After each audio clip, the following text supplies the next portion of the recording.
Hello and welcome to episode 2 of the Mid Pack. I'm your host, Yuji is here, and with me as always is the lovely Red is Sus. How are you today, Red? Good, thanks. I'm good, thanks. Uh, Guess not much different from last time, but it is what it is. It's what Looking it forward is. to this episode. Good, good. Yeah, I've had a pretty busy week at work. Although I had a couple of days off on Thursday, Friday, which made I mean I should have done something, but instead I just lazed off and played a load of games. Don't know about You you. you you spent all your time preparing for this podcast? Yes, yes, that's exactly what I meant. I spent my time preparing instead of playing games and being lazy. Yeah, that's what I like to hear. All right, so I guess we get go onto the feedback of what we had from last week, right? Yeah, so S- this is I thought it would be good to have like little bit at the beginning to go over things that maybe have come up since what we discussed last time and then any like follow up we have on it. Like if we realize we've got something wrong or we've got something to add, like this. And because like as we said at the beginning, this was like a learning process for us, I think kind of useful to do that. um First thing is, I guess we should apologize to the listeners. Last At the end of last episode we kind of said that we'd see you in 2 weeks, and people with good timekeeping abilities will notice that this is not in fact 2 weeks after the previous episode, and that's because we've decided to do it more frequently, but keep the episodes a bit shorter. And I think within each episode, we're going to like vary up the topics a little bit. So it's not going to be the exact same topics again, like every single time. Yeah, and just on that, we're good. Last week we did say it was going to be we were aiming for like an hour episodes each hour or longer. Seeing that we're doing it now weekly, are we're going to be they're going to be short episodes, and hopefully you can see in the bottom right corner we've got a nice little timer that will actually keep us informed of how long we're going. Otherwise, we could just keep talking and talking, which hopefully we won't do. We will actually pay attention to that and stop at the correct time. Um, Yeah, definitely. Second item on my list is I think we've had some feedback from listeners around. I say listeners now, like subconsciously I've taken this in. I guess people don't necessarily like watch this screen throughout the whole episode. So I think what we're going to try and do from now on is kind of explain what's on the screen a little bit more, so people don't have to look as much. Like if you've got this on in the background, you're doing something else, but you're also like tuning in. That'll be like helpful for people like that. yeah, exactly, and I think it's probably time to move on to our first topic, and which is straight to car talk. Yeah, well, I guess is also weirdly kind of links into this feedback thing because well, at last in the last episode we basically went on a bit of a rant about how the SSC Tara didn't achieve its claimed 330 miles per hour top speed. Um, and I guess testament to how much of an impact we have had on the car industry is Exactly, yes. that they've now rectified this and done their second run that we were looking forward to seeing. So yes, yeah, you've got that up on the screen I've got it now. up on the screen now. So yeah, I've got well, they've what sorry, well, SSC I should say, the company, they've actually let news companies know on this past Wednesday that they've now done, and now they do actually have the world record time, well, world top speed time of 282.9 miles an hour, beating out the old record of 277.8 held by the Agera RS. Um, However, what's actually interesting on their official SSC site is actually they did the run on the 17th, so it's quite a bit before that they did the run, and there's only just recently they've actually released or allowed. I'm guessing they probably put NDAs on the news sites. So the first run was 279.7, and the second run was 286.1. And interesting to note that is now a new VMAX top speed as well. The Agera VMAX was 285. So it's I think we have to first off congratulate SSC for. I mean, they are now the world record top speed holder. It's a bit still embarrassing that didn't quite reach 300 miles an hour that they were claiming, and nowhere near the 331 miles an hour that they said they first did.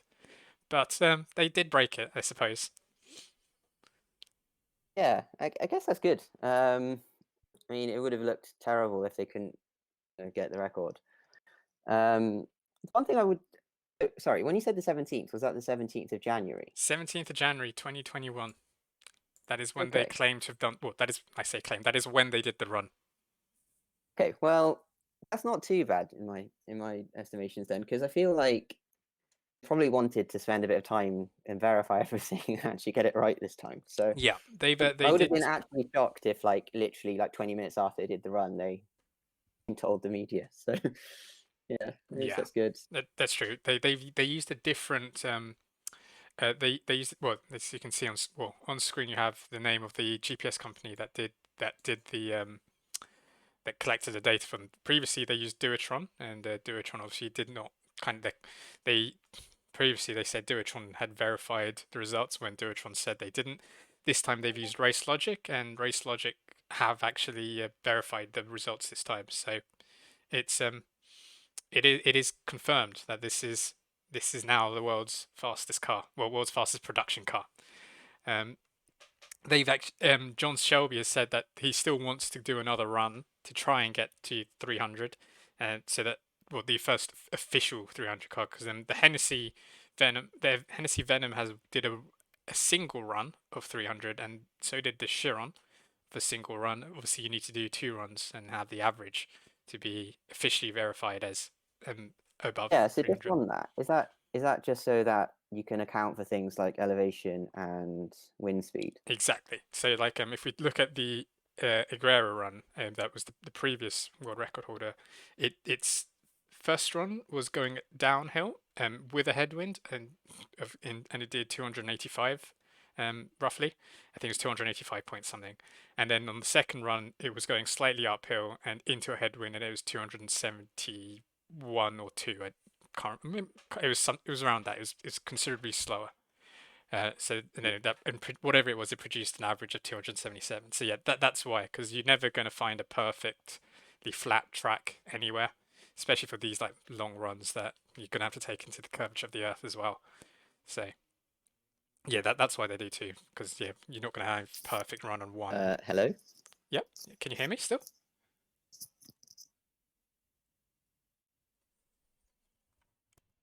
Can you hear me, Kevin? Oh no, looks like we might have problems. No, you're back. You're Oh, I'm back. back. Okay. I'm not sure that I don't know if was that's my connection or yours, but anyway. that's yeah. That's the problem with COVID times, right? We're kind of separate places, so depending on internet connections. I think mine's okay, so I I could hear you fine, which is weird. It's odd that you couldn't hear me. Uh, oh well. Sorry. Anyway, you were saying, yeah, so you need like a very, very long track for these kind of things. Yes, normally you And need you need very long tracks to get to those Vmaxes, and when those things happen, you're going to get curvature of the Earth coming into play. So you need to run. You need to run. You need to do the. You need to have two runs so you get the average, so that you can't. If for instance everyone would just run on a downhill track, for instance, and always run with a headwind so that you can get the highest possible. I was just wondering if you could do something like have like create a wind tunnel of some description to give yourself a bit of an advantage. But I guess the length of it would just be impossible to achieve, practically speaking. Yeah, so I think I read somewhere that they did this run on like a runway that was intended for space shuttles Yes, so instead they of the did it. old track. Yeah, so they did it on the Johnny Balmer Proving Grounds at the at the at the Kennedy Space Center in Florida. So yeah, that they changed up. Instead, they previously did it where the Koenigsegg did its run, but now they changed it so they did the Kennedy Space Center. Um, I'm not exactly sure why, but it doesn't really matter for these kind of things as long as it's got a long enough straight. That uh, Yeah, it doesn't really matter. But the cynical me says that they did it so that they wouldn't get owned by YouTube again. Um, I mean they have released a YouTube video of Where is it? Yeah, No, but I mean, on this like site. the reason why they got found out was because they did it on they did it on a stretch of road that already videoed, Yeah, so yeah, that yeah. they could compare all the split times and everything like this. Imagine, well, I guess I'm sticking my neck out here a little bit, but imagine there isn't a similar video for this one. I haven't officially. I'm sure the well, Oh, actually, sorry, I just meant on that. like a like a similar Yeah, reference yeah, video. exactly. The how Robert Mitchell, Shmi, and those guys figured out was basically they went on they went on Google Maps and figured out what the distances were between certain junctions are on that road, or basically gaps between the railings, effectively. And then they figured out, okay, if this is the distance between these railings, and this is the claim top speed that this is the claim speed that we're shown, how long should it have taken for the car to have gone travel that distance? And based on what we saw in that video, that just wasn't true. I doubt we're going to see that level of detail in this new video. That's a bit for the here, but I did read somewhere that Robert Mitchell, who was one of the guys um, who disproved the original video, was actually in attendance as well. So there Yeah, I it's think that's what they mentioned.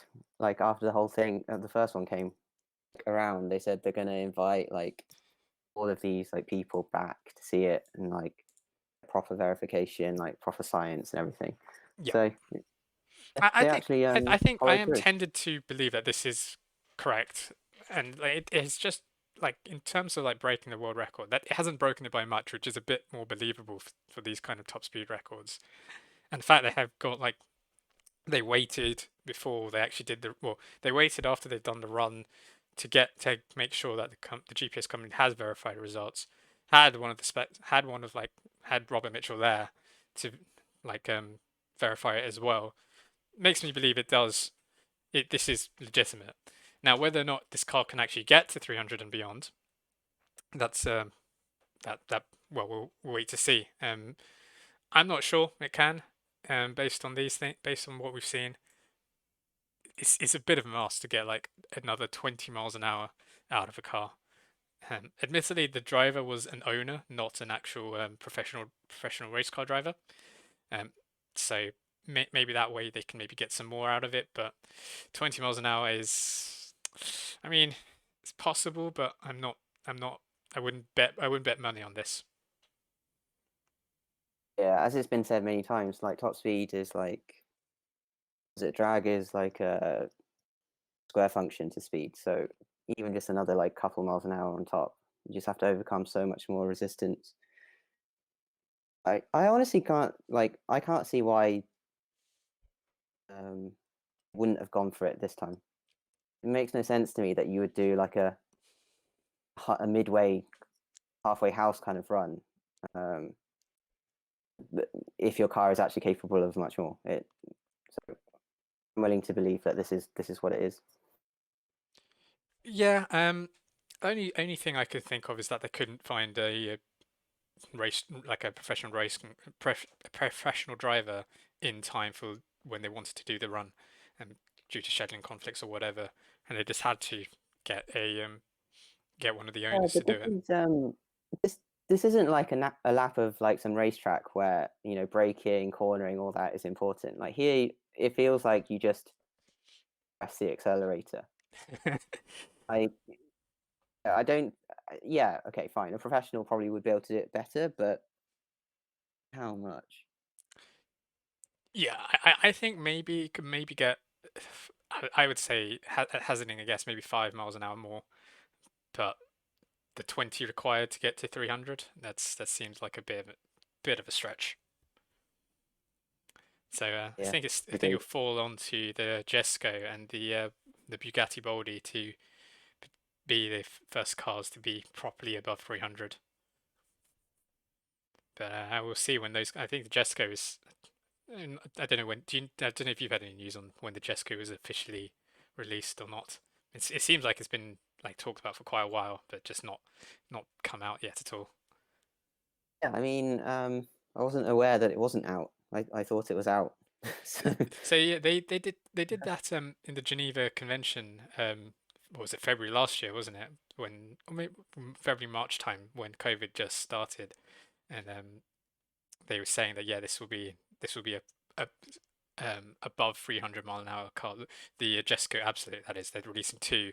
The Jesko, which is the track focused one, and the Jesko Absolute, which would be the top speed focused. But I haven't seen anything. Well, apparently all the cars have been sold out already. Naturally, with these types of cars, that almost always orders are taken and they're sold out. But I haven't seen any news on any like anyone taking it out for a test drive, or being reviewed by the main car magazines like Autocar and or whatnot. Even Top Gear haven't really posted anything on it for a while. So yeah, there's been not much news on the Jesko. So I think the wait continues for the first true 300-mile-an-hour car. Right, and with that, I think let's move on to another topic. So, I think it's just a good segue. So the SSC has roughly 1,300 miles an hour. Sorry, 1,300 miles, 1,300 race courses. And hey, Yoshi1502 is now following. Thank you for following. Let's get that haunter up on the screen. Um, so Ooh, woo thanks, woo Yoshi. indeed. Thank you indeed, Yoshi. So yeah, what was I saying? Okay, yes, it was a SSC is not 1,300 miles an hour. It's 1,300 brake horsepower. And speaking of cars with a lot of brake horsepower, the Tesla Model S, and it of course famously has 1,100 brake horsepower in a sedan car. So I think we both were interested in it. There's also a new version, the the Model S Plaid, as it were, has a new interior. I think most car people notice that it actually does have a slightly different front bumper. Um, it's a There's bit an extra crease in it. exactly, there's an extra Wow. crease in it. I'm not sure exactly what that does. I don't think that makes it more aerodynamic, but maybe it does. I'm no Tesla will probably aerodynamicist, claim that it cuts something off the coefficient of drag. probably. But Yeah. yeah, I think what we wanted to talk about is the new interior. It looks very snazzy. I particularly like this steering wheel. It's very, it's it's not quite a Formula One esque, but it's very. I mean, it is very racy, isn't it? Yeah, I actually disagree with you. I think it does actually look quite F1. It's got like all the switches on it, and yeah, okay, sorry for people not looking at the image. It's basically like a big rectangle instead of a wheel. And then you grip it at the sides, and there are little buttons that you can reach with your thumbs towards the inside. Um, Traditionally, F1 cars have chosen this because basically there's not enough space in the cockpit, the bottom like part of the wheel, and then they don't want to be looking at a part of the wheel like obstructing their forward vision. So kind of makes sense why you would have a square wheel for racing. Um, I guess Yeah, Tesla decided that's good for a car that you drive to the shops in. yeah. The reason why I say it's not quite F1 is because there's basically you have the rectangular. Normally in F1s you don't have the gaps like you have the Tesla is a rectangular shape, and you have the buttons like you would on the F1 steering wheel. You have the middle bit, but in F1 you don't have gaps within the wheel. It's well, I call it within the wheel itself, whereas this one does. You have your top bit, which has your buttons and what I assume is the horn, um, your grips on the side, and then the gaps in the middle, which you don't normally see on F1 steering wheels. Um, but yeah, Um, as to why they've chosen this design, just to interrupt there, but like it on F1s, you do have gaps. They're just really really small. I think they do uh, have spaces for you to reach your fingers around and actually grip the wheel. yeah, okay, true, but not this. I don't. Not this big is what I'm trying to get at. Yeah, Yeah. yeah. This is much more like so if you ignore the fact that kind of the top arch of the wheel is missing and the bottom one has been compressed upwards, it's actually quite a conventional wheel, I think. Yes. Yes. Yeah. Yeah. It is. It's basically a squashed wheel, is what it is, and the top taken off, Yeah, yeah. which I kind of like. I do kind of like it. It's just. I think it's pretty cool, actually. It's just fancy, and I like it. Yeah, I think it looks pretty cool. I think Elon Musk likened it to like those things you have in airplanes, spokes, I think.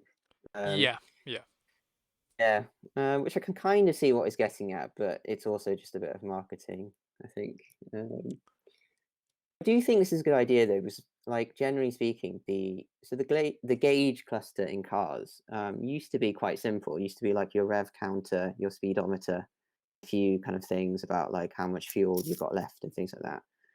I think with modern day cars, those have been replaced with screens with on which you can put a lot of information. So maybe getting the top half of the wheel out of the way, It so you actually can look means at you that can screen see, better. yeah, like Yeah. actually going back to the image. So just above the wheel, you have the screen above it, which has got the car, which will have the car details. Like you said, there's the fuel gauge, rev, whatnot, and whatnot. So having the top cut off means that the driver can actually, it's not impaired um, of viewing that. So you can actually, it's, yeah, like you say, that's actually probably a reason why that when you're driving normally, you can just glance down and your wheel doesn't obscure any gauges on the screen. I do wonder actually. I've just the thought has just occurred to me. So like if you're doing a 3 point turn or something, normally like normally just kind of use the wheel as an actual wheel and you kind of move your hands around. Um, but you obviously can't do that if the top half of the wheel is missing and you have to grip it at the two sides. So I'm just wondering what happens in that case. Is it just more awkward? Or do they have some trick new system for that? That's a good point, actually. Yeah, if you're doing a, I think you probably, I think this, hmm, I would imagine that you would just have to grip it differently, and as you're rotating the wheel, you'd have to rotate the side all the way so that your other hand can grab that side, if that makes sense. Mm. So yeah, that Or yeah, if it's that or they've programmed autopilot to do 3 point turns for you. yeah, I mean that would be pretty good. I mean 3 point turns are 3 and 2 point turns are uh, pretty easy to do. It's the parallel parking that most people struggle with. So uh, I imagine I wouldn't put it past Tesla though from having the car being able to do those for you now. Actually, that reminds well, this reminds me because there was a car. Maybe there are a few cars now in the modern era, but cars. I think someone came up with like a variable speed steering wheel. But in normally your steering wheel is kind of like directly linked to the steering rack. Then there is a ratio involved, but like basically one turn of the steering wheel will always move the wheels by a certain fixed amount. However, then in this car they decided to put a variable rack in, so at lower speeds, um, you turn the wheel less to get your front wheels to move more.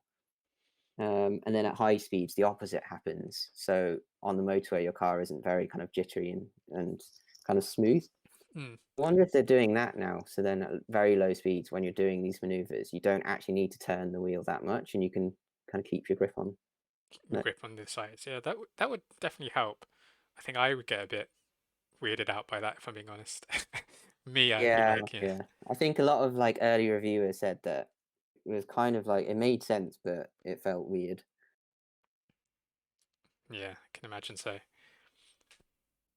Right, okay. Just going back through this interior of the new Tesla Plaid, it to me I don't really apart from the wheel I don't really see much else that's different. I What's don't know if you that screen in the back? oh yeah the TV screen in the back. I think that the old one still had that right, Oh, okay. unless I'm mistaken. I seem to recall that being there, but I don't know if any of our viewers remember. Um, speak now or forever hold your peace, and otherwise I'm claiming that it's always been there. Quite possible. I'm not hugely into Teslas, so it could be. It also does look like a Tesla thing to do to put screens everywhere. It's just an interesting location. It's kind of that's where the ashtray would be on normal cars, Yeah, in the the back, in the back like street. between the two front seats. Yeah, yeah, where you would normally have exactly where you'd have the armrest, and then behind the armrest you would have the ashtray that you can pull out for the back people in the back. It's that's where the screen. Normally screens are placed in the headrests, right? Um, so that Yeah. you'd have two, so yeah, your two kids could watch some TV. But yeah, it's actually thinking about it, that's actually going to be a bit sore. I mean, you don't really need to use your neck to look down, and you could just like kind of look down with your eyes. But I think you kind of would be sort of. I could see, I could see potential neck problems here as your neck kind of looks down towards the side to view the screen. Yeah, it's definitely not a comfortable position for like watching something long like a film. You glancing at information every now and then, yeah, fine, but yeah, it's like not super comfortable.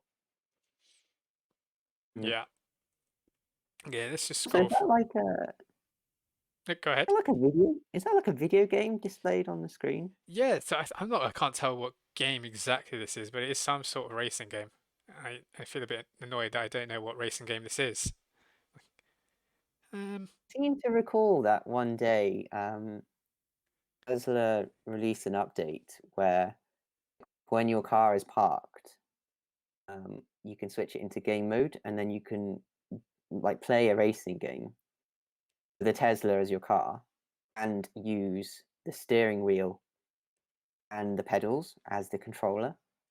yeah, I thought that was for the front display, but still, that's still pretty cool. it's pretty cool. And Yoshi is commenting saying it would be perfect for backseat drivers. It definitely would be. Definitely would be perfect for backseat drivers as could pretend that you're driving the car. Yeah. Right. Okay, let's have a look through the rest of this interior, see if there is any other differences that we could potentially spot. But there, that looks all Tesla-y to me. Nothing really new. Saying that like we know what the base Model S looks like down to a T. Yeah, exactly. We know I've actually exactly no idea. every single. I think you find that this wood that on the screen now, in the center console, or just underneath the center console, is actually is made out of a Romanian oak. It's not obviously. I'm just making that up. But as but no, Gonna yeah. ask you what the difference between a Romanian oak is and any other oak. I don't know. But I pulled that word out of my head just to make it seem fancy, but that's it. Really looks the same. The bumper looks the same. I don't see any Sorry, the rear bumper looks the same on the Tesla. New Tesla it doesn't look any different.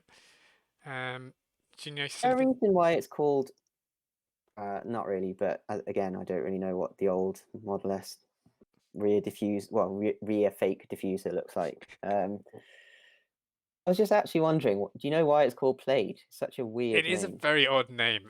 I played normally just means unless I'm probably fate my GCSE English teacher will kill me now for like forgetting meanings, but doesn't play just mean normal, boring, or just like, not offensive?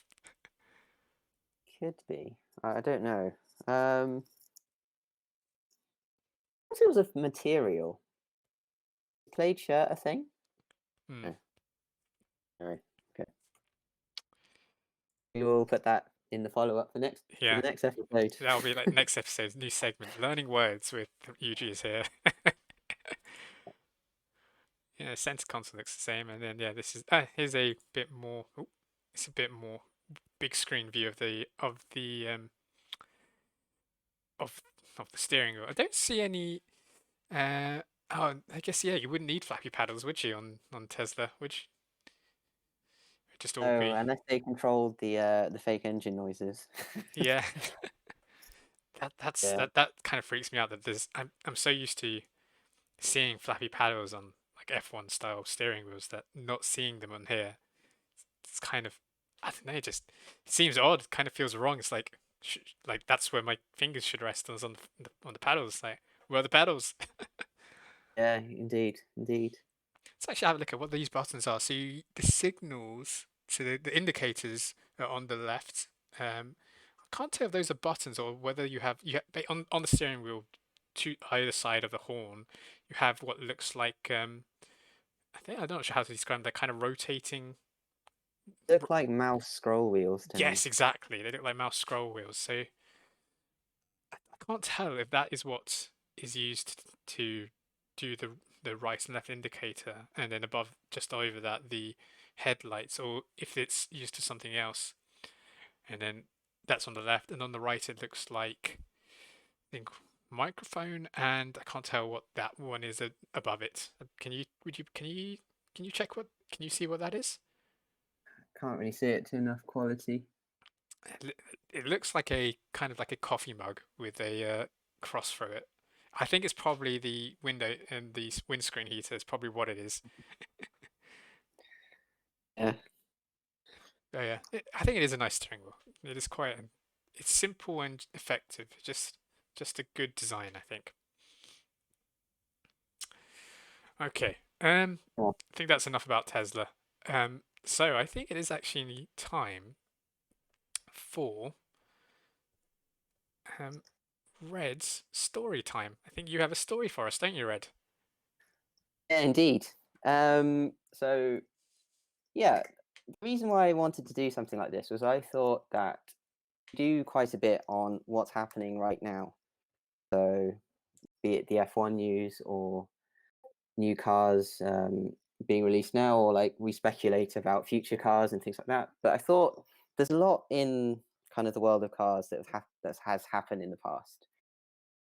Interesting things that kind of don't fall into that category, but I thought could be of interest to people. And hopefully, Yuji, you don't know all of these in advance as well. So uh, something for you as well. Hopefully, I can be surprised and learn something new as well. Yeah. Yeah. So I think, well, there's a whole plethora of subjects you could talk about on this. But I thought I had the idea of talking a little bit about the Mercedes F1 split turbo.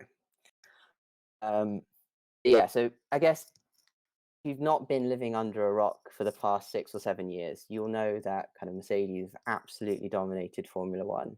Um,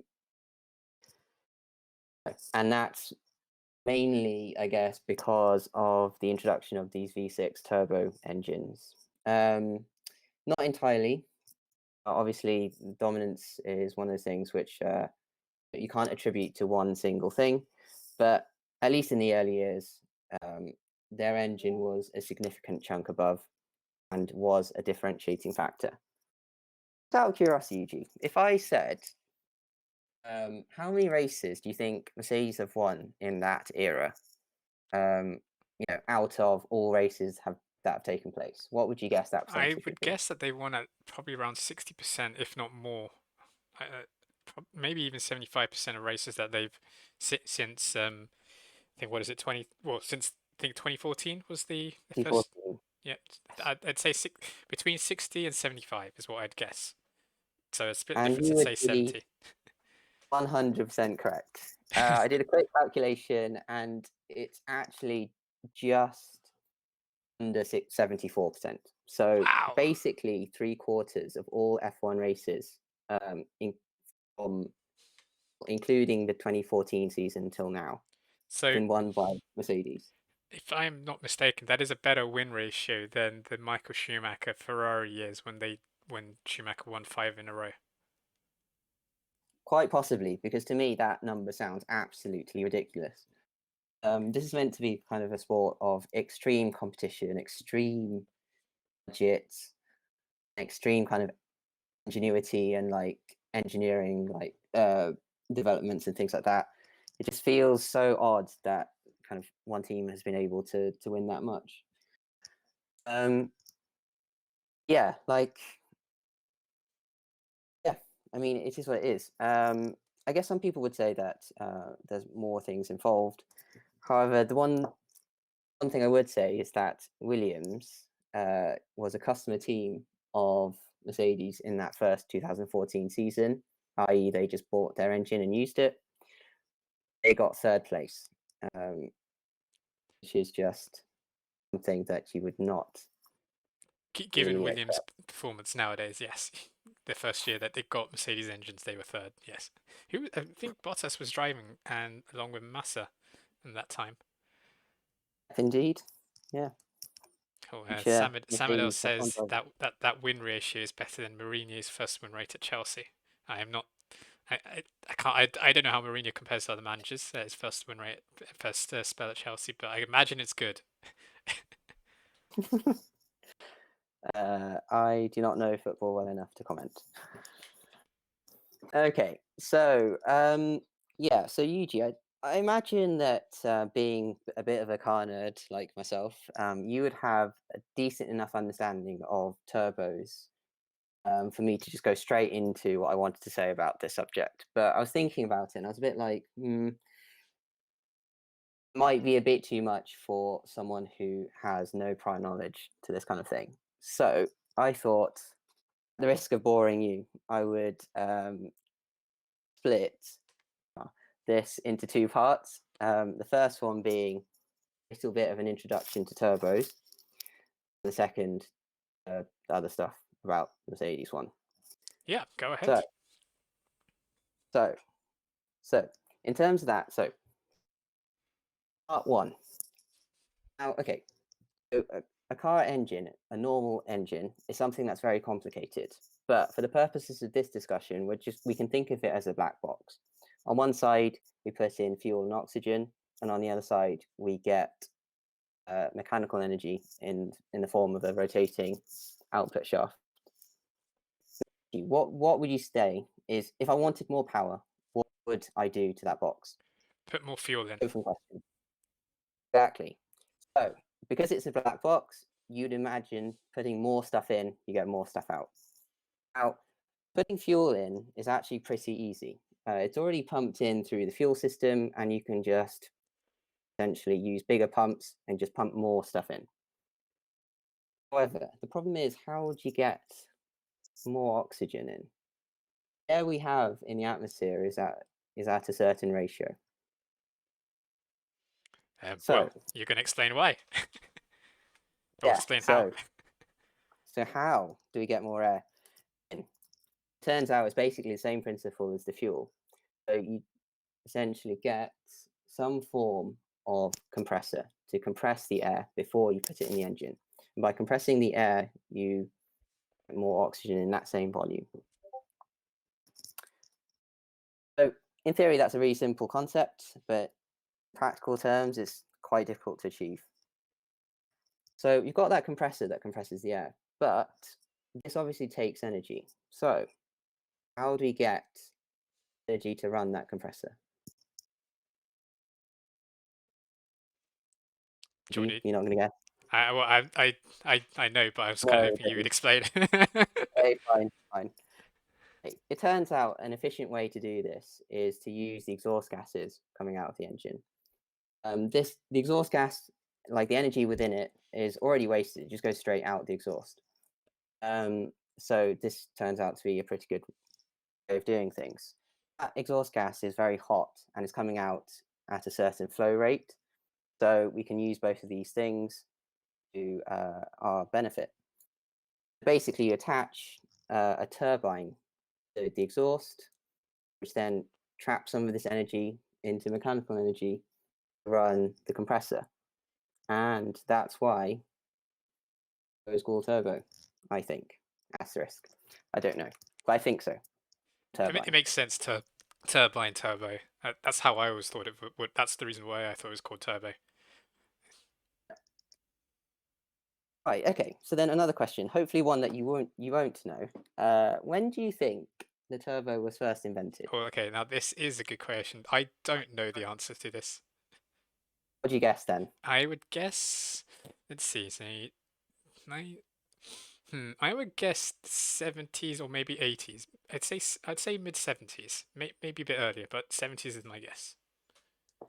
And you would be absolutely wrong. So So it's actually quite an interesting story and something that I didn't know before this. So the first patent for a turbocharger was actually in 1905. Like, Can wow, you I was imagine? way off. Okay. Yeah, it's way earlier. Another site claims that the first kind of working one was in 1925. Um, even so, in both cases, way earlier than you'd normally expect. And it was by a guy called Alfred Bucci. So BUCHI, but U with the umlaut. So I'm not sure how you meant to pronounce it. Anyway, he was based in Switzerland, and working on this kind of thing. And basically, at the time he was working on marine applications. He wanted to make ships more efficient than their diesel engines. So he was looking into this kind of stuff. After he first came across this idea, and the next kind of big application that they were used on was in aircraft. And that was because pilots were getting kind of better and better planes that could go faster and fly higher. But they found that, as high, like, as soon as you start going too high, the air pressure drops and you start losing kind of the density of oxygen required for the engine. They were starting to cut out. Then, neatly, I suppose, turbos were a very good solution to this problem by basically restoring some of that pressure. Yeah, basically allowing more air to get into the engine so that they wouldn't cut out and they Yeah. could keep So, going, basically. yeah, so could keep going, fly higher. So a very, very kind of inventive use for turbos, I guess, because these days we kind of think about turbos as just like, oh, I've got an engine and I want more power from it, Okay, so I which have is a good. follow-up question. When was the first turbo installed into a car? Um, okay, so don't actually know that particular one because the problem is when you say car, it very much varies um, on kind of what you mean. The first passenger car, according to Google, installed with a turbo, kind of sold to the public, was actually I'm gonna make you guess this one as well. Oh, great. um, let's see. Okay, first turbo was 1920s. I would guess then.